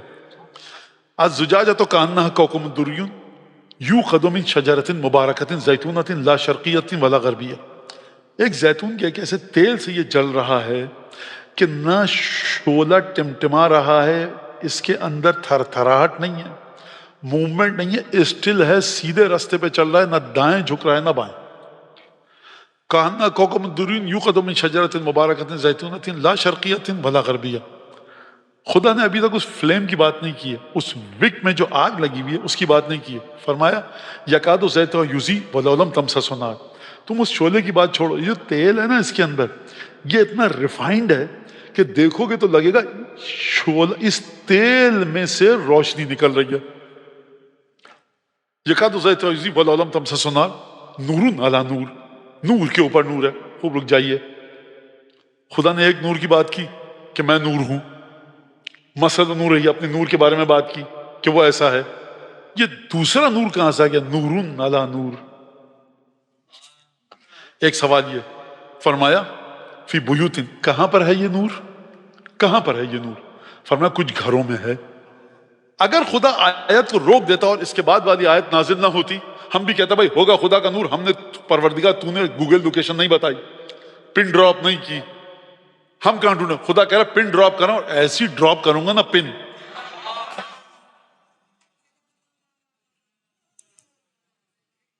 کہ ماؤنٹ ایوریسٹ ہل جائے گا، یہ پن نہیں ہلے گی اپنی جگہ سے۔ مثل نور ہی کا مشکاتن، اس نور کی مثال چراغ کی طرح، آپ سمجھ گئے کہاں پر ہے یہ نور؟ مسلمان کو خدا نے بڑی مشکل میں ڈال دیا کہ فی بیوتن، کچھ گھروں میں ہے۔ خوب توجہ کیجئے گا، نور ہے سنگولر، بیوت ہے پلورل، ایک نور ہے کچھ گھروں میں۔ قرآن ہے فی بیوت اذن اللہ، خدا نے خود اجازت دی ہے ان ترفع ویذکر فیہا اسمہ، کہ یہ گھر بلند ہوتے رہیں اور خدا کی اجازت سے ان گھروں میں خدا کا ذکر ہو۔ رجال یسبح لہ فیہا بالغدو والآصال، رجال لا تلہیہم تجارۃ ولا بیع عن ذکر اللہ واقام الصلاۃ وایتاء الزکاۃ یخافون یوما تتقلب فیہ القلوب والابصار لیجزیہم اللہ احسن ما عملوا ویزیدہم من فضلہ واللہ یرزق من یشاء بغیر حساب۔ فرمایا کچھ گھروں میں ہیں یہ نور، تو ایک، تیرا نور ایک، یہ بہت سارے گھروں میں کیسے؟ اب یہ ذہن میں سوال رہے گا، بس چلیے اب اسی کے بعد مسائل کی منزل پہ آتے ہیں۔ کہ کچھ گھروں میں خدا نے نور رکھا ہے، ان کی کیفیت ہے خدا کی اجازت سے ذکر ہو رہا ہے، خدا کی اجازت سے یہ گھر مسلسل بلند ہوتے ہوئے آ رہے ہیں۔ اور پھر اس کے بعد فرمائے ان گھروں میں کچھ مرد ایسے ہیں، رجال مرد، کہ لا تلہیہم تجارت ولا بیع عن ذکر اللہ، یہ خرید و فروخت، بائنگ اور سیلنگ میں مشغول رہتے ہیں لیکن ذکر خدا سے نہیں ہٹتے۔ عجیب لوگ ہیں، خرید رہے ہیں، بیچ رہے ہیں، سب کا سب ذکر خدا ہے۔ یہ ہیں کون لوگ؟ یہ فرشتے ہیں یا انسان ہیں؟ رجال لا تلہیہم تجارت ولا بیع عن ذکر اللہ واقام الصلاۃ وایتاء الزکوٰۃ، یہ زکوٰۃ بھی دیتے رہتے ہیں، نماز کو بھی اقامہ کرتے ہیں۔ یخافون یوما، یہ قیامت سے ڈرتے ہیں، قیامت کا خوف ان کے دل میں ہے۔ قیامت کیا ہے؟ تتقلب فیہ القلوب والابصار، جس دن خدا دلوں کو بھی پلٹا دے گا، آنکھوں کو بھی پلٹا دے گا۔ تو اب یہاں سے سمجھ میں آیا کہ جس کے پاس بھی نور ہے، پھر میں بات کہہ رہا ہوں، فضائل اس لیے نہیں پڑھے جا رہے کہ میں فضائل کو لے کے بیٹھ جاؤں، نہ نماز کا نہ روزے کا، نہیں، علامت یہ ہے نور خدا جس کے دل میں ہے کہ قیامت سے خوف آتا ہے کہ نہیں آتا۔ اگر قیامت کا خوف ہے، اذان دی مؤذن نے، اذان دی، اتنے شہروں میں گھوم رہے ہوتے ہیں کہ سمجھ میں نہیں آتا کہ یہاں پہ سڈنی کی اذان کی بات کروں ہم 5:30 بجے 5:45 بجے اذان ہو گئی صاحب۔ میں نے کہا کہ ارے بہت ٹائم باقی ہے قضا ہونے میں، پھر سو گیا، پھر 6 بجے، پھر ٹائم باقی 6:15 6:30 5:45 10 منٹ باقی ہیں قضا ہونے میں۔ اب قیامت کے شعلے یاد آئے، ارے کیا فائدہ ایسی نماز کا؟ نا نور خدا ہے اس کے دل میں، قیامت سے ڈر کے نماز پڑھ رہے ہو تو خدا قرآن میں فرما رہا ہے یہ قیامت سے ڈرتے ہیں۔ معصومین نے قیامت کے خوف کی جانب رغبت دلائی ہے، توجہ دلائی ہے، لہذا جو قیامت سے ڈر کے عبادت کرے وہ شکر ادا کرے، اس کے دل میں نور امامت ہے۔ فرمایا یخافون یومن، یہ اس دن سے ڈرتے ہیں تتقلب فیہ القلوب والابصار، جس دن خدا آنکھوں اور دلوں کو پلٹائے گا۔ یہ کرتے کیوں ہیں؟ خوب توجہ کیجیے گا، یہ ان کا کام تھا، یہ ان کی عبادت تھی، اب خدا کہہ رہا ہے ہم کیا کریں گے ان کے ساتھ؟ لیجزیہم اللہ احسن ما عملوا، خدا ان کو جو جزا دے گا، جو ریوارڈ اور ثواب دے گا، وہ خوبصورت ترین ثواب دے گا ان کے عمل کے مقابلے میں۔ بات ختم ہو جانی چاہیے، خوبصورت ترین ثواب دے گا۔ کوانٹٹی کی بھی بات آ گئی، کوالٹی کی بھی۔ خدا کو نہ جانے اس گھر والوں میں کیا دکھ رہا ہے کہ کہہ رہا فرما رہا ہے یزیدہم من فضلہ، اور اپنے فضل سے مزید دے گا۔ اب خدا نے یہ آیت نازل کا ٹکڑا نازل کیا، اس کے بعد اب بھی شاید خدا کا جی نہیں بھرا اگر اردو میں کہوں، فرما واللہ یرزق من یشاء بغیر حساب۔ اعتراض ہو رہا ہے تمہیں کہ خوبصورت جزا کیوں دے رہے ہیں؟ اپنے فضل سے مزید دیں گے۔ پھر تکلیف ہوئی ہے کہ کیوں اپنے فضل سے مزید دیں گے؟ فرمایا دیکھو خدا جس کو چاہتا ہے بغیر حساب کے دیتا ہے، کیا کرو گے اب چلیے کنکلوژن کی طرف کہ فی بیوتن، خدا ایک ہے، اس کا نور ایک ہے، یہ گھروں میں تقسیم کیسے ہوگا؟ اگر خود خوب توجہ کیجیے گا، بہت آسان بات ہے، کیمسٹری پڑھنے والے جانتے ہیں۔ آپ نے اتنا سا سلور نکالا مائن سے، آئرن نکالا، نمک نکالا، میلبرن کے ہر گھر میں تھوڑا تھوڑا نمک آپ نے دے دیا۔ اب یہ مثال ہے، غلط ہے لیکن مثال ہے۔ آپ کہیں صاحب وہ جو میلبرن کی فلاں کان سے مائن سے نمک نکلا تھا، وہی نمک ہمارے گھر میں بھی ہے، وہی پڑوس میں بھی ہے، وہی وہاں بھی ہے، سب کے پاس یہی نمک ہے۔ تو اس کا مطلب ہے تقسیم ہوا۔ کبھی کبھی کوئی چیز تقسیم ہوتی ہے، خوب توجہ کیجیے گا بہت غور سے۔ 10,000 ٹن نمک نکلا تھا، پورا آسٹریلیا میں بڑھ گیا۔ اب میرے گھر میں ایک برنی میں، مرتبان میں، ایک جار میں ہے وہ نمک، 10,000 ٹن میں سے اتنا سا میرے حصے میں آیا۔ آپ سب کے گھروں میں ایک جار کے برابر آیا تو کم ہو گئی مقدار۔ ریالٹی وہی ہے۔ کیا خدا یہ کہہ رہا ہے؟ نہیں، خدا اس سے آگے کی بات کر رہا ہے۔ خدا کہہ رہا ہے ہمارا نور جس طرح سے نازل ہوا اسی طرح سے نہ مقدار میں کمی ہے، نہ کوانٹٹی میں کمی ہے، نہ کوالٹی میں کمی ہے۔ پروردگار یہ معجزہ ہے کون سا؟ چلیے اس معجزے کو سمجھیے۔ آپ جب جاتے ہیں ائمہ کی قبروں کے سامنے، فرماتے ہیں جا کر ہمارے زائرین اللہم پروردگار عالم انی وقفت کہاں پر کھڑا ہوں؟ نبی کے گھروں میں سے ایک گھر کے سامنے کھڑا ہوں۔ یہ نبوت کے گھر ہیں، سب ایکول انداز سے ایٹریبیوشن رکھتے ہیں نبوت سے۔ جب ایکول انداز سے ایٹریبیوشن رکھتے ہیں نبوت سے، تو جتنا نور ایک گھر میں ہے دوسرے گھر میں، دوسرا ہے تیسرے گھر میں۔ پروردگار وقفت علی باب من ابواب بیوت نبیک، تیرے نبی کے گھر کے دروازوں میں سے ایک دروازے پر کھڑا ہوں۔ یہاں تک آپ سمجھ گئے؟ بس اس سے آگے میں نہیں پڑھوں گا، وقت لگ جائے گا۔ اب چلیے خطبہ غدیر، 18 ذی الحج، چلچلاتی ہوئی دھوپ ہے اور عجیب سزا مل رہی ہے بغض علی کے مارے کو، دھوپ میں کھڑے رہو میاں، اور جو محبت کرتا ہے اس کو لطف آ رہا ہے، علی کی محبت میں دھوپ میں پسینہ نکل رہا ہے، تو کیا کیا جائے؟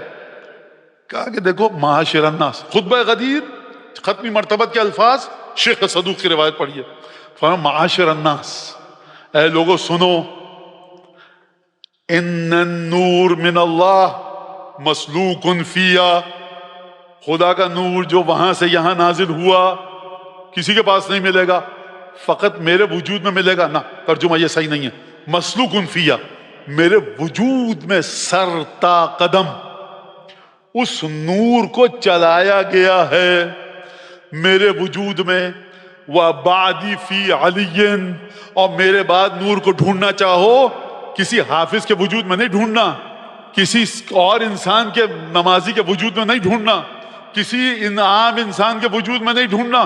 یا رسول اللہ بڑا نمازی ہے، بڑا حافظ ہے، بڑا پرہیزگار ہے، ان کی مسجد، ان کی نماز، ان کے حافظ، اور یہ ایسی عبادت کہیں نہیں ملے گا۔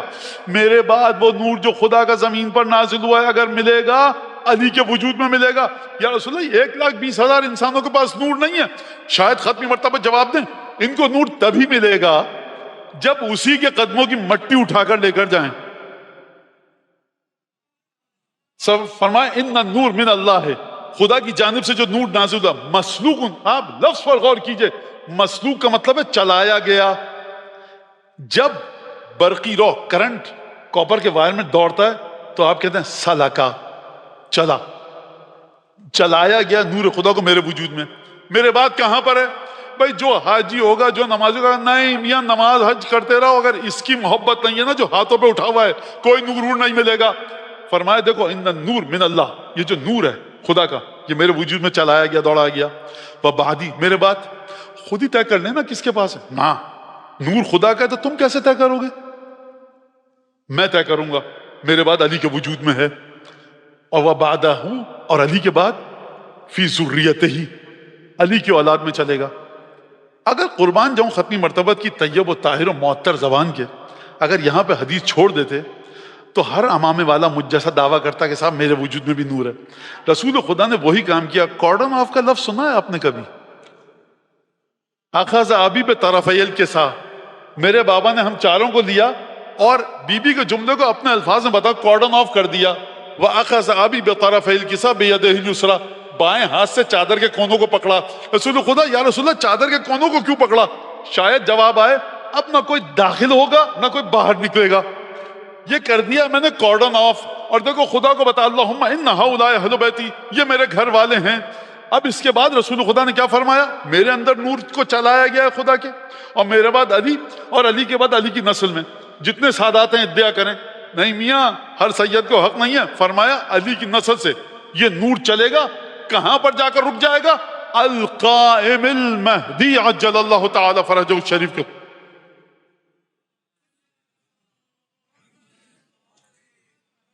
بس اس سے آگے نور نہیں آئے گا۔ تو مولانا یہ جو آپ کہتے ہیں زیارت نور ہے، قرآن کی تلاوت کرتے ہیں نور ہے، یہ نور آپ کو اسی ہستی سے مل رہا ہے۔ اب کس کے پاس کتنا ہے؟ امام آئیں گے تو یہ بتائیں گے کہ علامہ ہلی کے پاس زیادہ ہے یا شیخ مفید کے پاس۔ امام آئیں گے تو بتائیں گے کہ جناب ابو الفضل عباس کے پاس کتنا ہے اور حضرت علی اکبر کے پاس کتنا ہے۔ امام آئیں گے تو بتائیں گے کہ سید محمد جو بلد میں دفن ان کے پاس کتنا ہے اور حضرت عبدالعظیم حسنی کے پاس کتنا ہے، بی بی زینب کے پاس کتنی مقدار ہے اور جناب معصومہ سلام اللہ علیہ کے پاس۔ یہ فرق وہ بتائیں گے، ہم کو جو روایت میں بتا دیا ماننا پڑے گا۔ مولانا آپ کے پاس کتنا نور ہے؟ بھیا دعا کرو، یہ بھی نہیں پتا ہے بھی کہ نہیں ہے، لہذا جب تک حدیث نہیں آئی آپ نہیں کہہ سکتے۔ لہذا اب آپ کی سمجھ میں آیا اللہ نور السماوات، یہ جو نور آسمان سے زمین پر آیا رسول خدا کے وجود میں آیا۔ اب آپ کی سمجھ میں آیا کس گھر کی بات ہو رہی ہے؟ اب آپ کی سمجھ میں آیا کہ خداوند تبارک و تعالی جب حسن حسین سیدہ امیر المومنین ختمی مرتبت اور سیدہ کے 11 اولادوں کو جب اجر دے گا تو خدا نے فرمایا جن گھروں میں یہ نور ہے اس گھر کے مالکان جو ہیں ان کو کس طرح کا اجر ملے گا؟ احسن ما عملو، تم سوچ بھی نہیں سکتے کیا ملے گا۔ بس ایک جملہ کہہ دوں، اتنا اجر ملے گا کہ جو بھی جنت میں جائے گا سوچ کر جائے کہ مالک جنت نواسے ہیں. برے لگتے ہیں نہیں جائیے گا، برابر میں ایک اور جگہ خالی ہے وہاں چلے جائیے گا.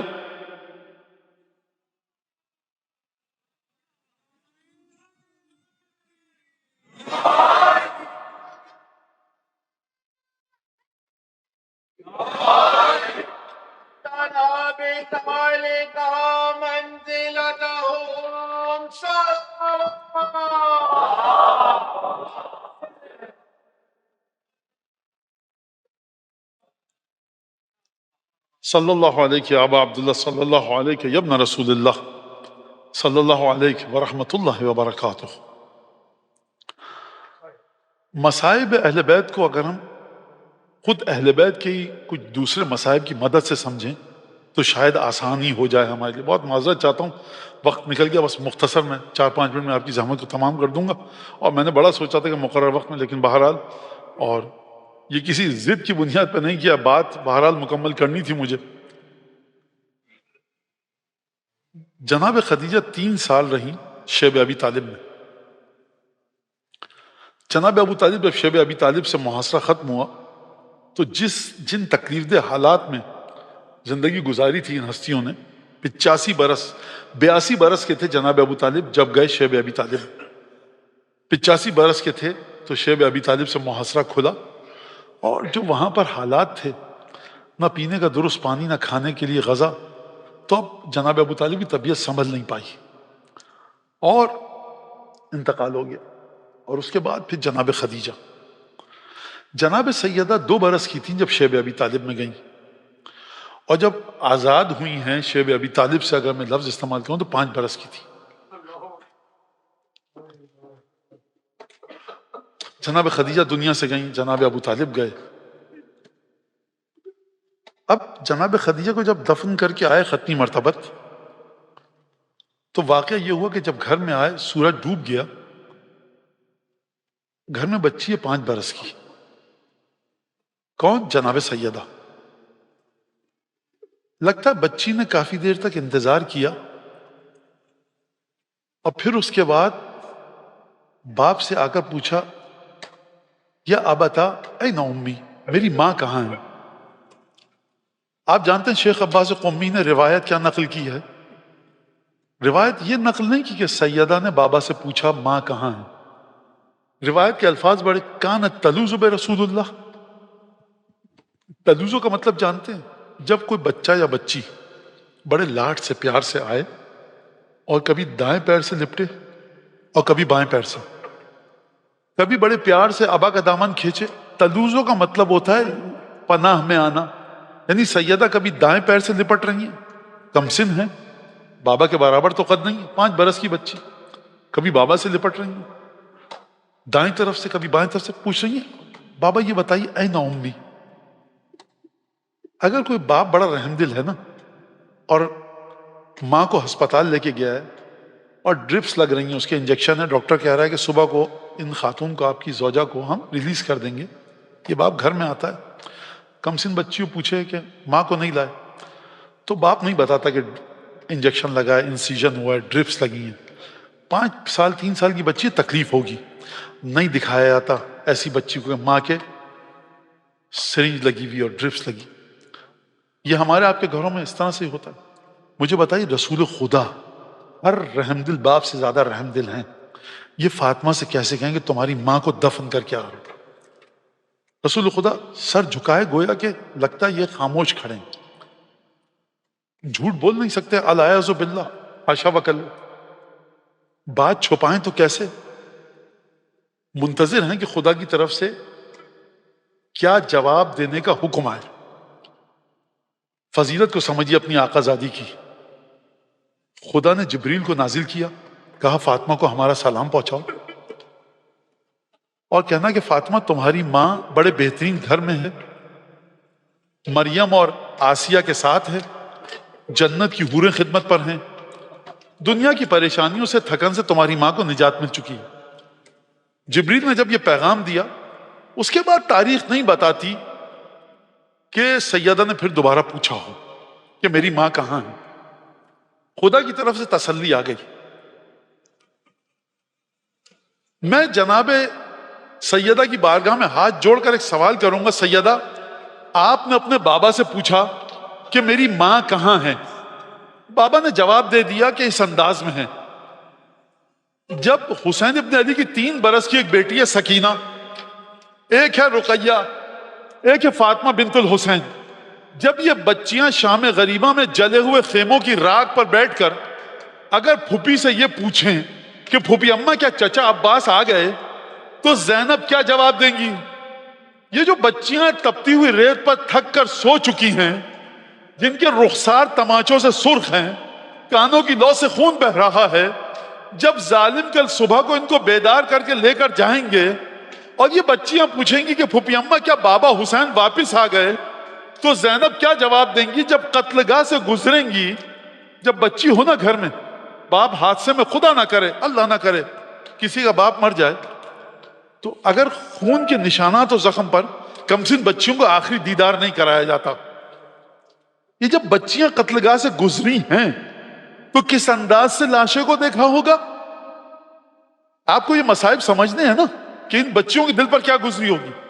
یہاں پہ سمجھ میں نہیں آئے گا 61 ہجری میں. چلیے 2 ہجری. یا رسول اللہ، صحابہ نے عرض کی حمزہ کی لاش کو دیکھنے کے لیے صفیہ آ رہی ہیں احد کے میدان میں. جانتے ہیں ختمی مرتبت نے کیا کہا؟ کہا کسی کے پاس ردا، چادر، عبا ہے؟ کہا کہ جی ایسا یہ لیجیے. کہا حمزہ کی لاش پر ڈالو. حمزہ کی لاش کو چھپا دیا. رسول اللہ کیا کیا؟ اگر پوچھے جواب نہیں دیا، لیکن سمجھ میں آ گیا بہن ہے، بھائی کی لاش کو دیکھے گی، زخموں سے چور چور کلیجہ نکال کر ہند ملعونہ نے چبانے کی کوشش کی. صفیہ برداشت نہیں کر پائے گی. میں رسول خدا کی خدمت میں ایک جملہ کہوں گا، یا رسول اللہ اگر صفیہ لاش کو دیکھ لیں گی حمزہ کی، گریہ کریں گی، آپ موجود ہیں، آپ کی پھوپھی ہیں، گلے لگائیے گا، رحمت للعالمین کی آغوش نصیب ہوگی. علی مرتضیٰ موجود ہیں، علی کے گلے لگ جائیں گی، آپ دونوں بھتیجے ہیں، علی کا چہرہ دیکھیں گی، رسول کا، صبر آ جائے گا. گوارا نہیں کیا ختمی مرتبہ میں کہ حمزہ کی لاش کو دیکھیں. میں کہوں گا یا رسول اللہ کاش 11 محرم کو آپ مدینے سے اٹھ کر کربلا کے میدان میں تشریف لائیے. یہاں ایک حمزہ کی لاش تھی، ایک صفیہ تھی. جب زینب وہاں سے گزری ہے، 18 محرم تھے زینب کے کہ جن کے لاشیں کربلا کی زمین پر ہیں. کوئی تسلی دینے والا نہ تھا، کوئی لاشوں پر چادر ڈالنے والا نہ تھا. بہن نے کس دل سے ان لاشوں کو دیکھا اور کوفے کی طرف کا سفر اختیار کیا. لا لعنت اللہ علی القوم الظالمین وسيعلم الذين ظلموا أي منقلب ينقلبون. اللهم بحق محمد وآل محمد عليك صل على محمد وآل محمد وعجل فرجهم أهلك عدوهم من الجن والإنس من الأولين والآخرين واكفنا ما همنا وارزقنا العافية ووسع رزقنا وطول أعمارنا مع الصحة والسلامة في الجسم والروح. ربنا تقبل منا إنك أنت السميع العليم وتب علينا إنك أنت التواب الرحيم. بجاہ محمد و اہل بیت الطیبین پالنے والے جس مومن مومنہ نے اس فرش اعظم میں حصہ لیا، اس امام باڑے کی وہ تمام کمیٹی جو مجلس سے اعضاء منعقد کروا رہی ہے، جنہوں نے اس امام باڑے کی تعمیر میں حصہ لیا، جو دنیا سے چلے گئے ان کی مغفرت فرما، جو موجود ہیں صحت، سلامتی، برکت، طول عمر عطا فرما. سو سلام، نوحہ، مرثیہ، حدیث کے ساتھ کسی بھی حوالے سے جس نے اس فرش اعضاء کی خدمت کی، پروردگار بہترین اجر عطا فرما. امام کے ظہور میں تعجیل فرما، امام کے دل سے ہر دکھ کو دور فرما، ہر خوشی عطا فرما. ہمارے تمام ذوی الحقوق علماء، فقہا، مراجع، محدثین کہ جنہوں نے ہم تک علوم اہل بیت کو پہنچایا، پروردگار ان کو سید الشہداء کی شفاعت نصیب فرما. تمام مراجع کے سائے کو تا دیر ہمارے سروں پر قائم و دائم فرما. حوزہ علمیہ کی حفاظت فرما. جو مومن جو دعا لے کر یہاں موجود ہے، جو گھروں میں بیٹھ کے مجلس دیکھ رہے ہیں، سید الشہداء کی ہمشیر کے صدقے میں پروردگار اس کی حاجتوں کو پورا فرما. دعاؤں کی قبولیت کے لیے بلند آواز سے درود پڑھ. اللهم صل على محمد وعلى آله.